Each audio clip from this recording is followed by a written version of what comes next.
राजधानी दिल्ली के सदर विधानसभा इलाके में राहुल गांधी की विशाल जनसभा है और ख़ास तौर पर आपको बताऊं कि इस पंडाल में जो भीड़ है उसे देखकर आप अंदाज़ा लगा सकते हैं कि लोगों में कितना उत्साह है। इन सब के बीच कांग्रेस पार्टी ने आम आदमी पार्टी और बीजेपी की तरह से ही एक तरह से जो योजनाएं हैं वो लागू की है और इस विशाल जनसभा में जो है स्थिति इस वक्त देखने में आ रही है कि राहुल गांधी आखिर शहजादाबाग के इस एरिया में अगर कर रहे हैं अपना विशाल जनसभा तो क्यों, तो खास तौर पर आपको बता दूं कि उनकी नज़र दलित और मुस्लिम वोटों पर है और यही वजह है कि वह इन दोनों को साधने के लिए शहजादाबाग में है। सदर बाजार विधानसभा क्षेत्र लगातार 2 बार से आम आदमी पार्टी के सिटिंग विधायक सोमदत्त यहां से जीत रहे हैं। इस बार उनका सामना बीजेपी के सिटिंग पार्षद मनोज जिंदल से है और सोमदत्त विधायक इस बार अगर उनकी टक्कर होगी तो कांग्रेस के प्रत्याशी अनिल भारद्वाज से होगी।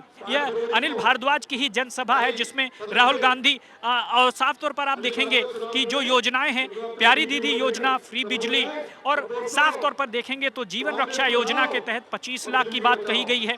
युवा उड़ान योजना में पहली नौकरी पक्की कम से कम 8,500 रुपए की। तो यह साफ तौर पर चीजें हैं जो ये दिखाती हैं कि कांग्रेस इस बार चुनाव लड़ रही है। लेकिन खास बात यही है कि जो फोकस है राहुल गांधी का वो सीधे तौर पर दलित और मुस्लिम वोटों पर है और आपको बता दूं तकरीबन 30% इस सदर विधानसभा के इलाके में मुस्लिम वोटर हैं। लेकिन इसके सटी हुई जो विधानसभाएं आती हैं, चाहे वो बल्ली मारान हो, मटिया महल हो और साथ ही साथ करोल बाग, शास्त्री नगर, त्रिनगर, इन तमाम इलाकों में पैचेस में मुस्लिम वोटर्स हैं। लिहाजा एक दूर का संदेश देने की कोशिश राहुल गांधी की तरफ से की जा रही है।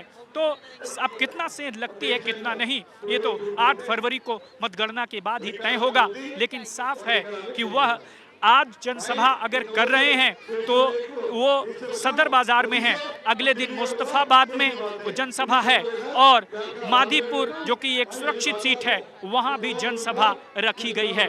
तो यानी तकरीबन 3 से 4 जनसभाएं पहली 13 जनवरी को सीलमपुर में हुई थी और आज दूसरी सदर बाजार के इलाके में।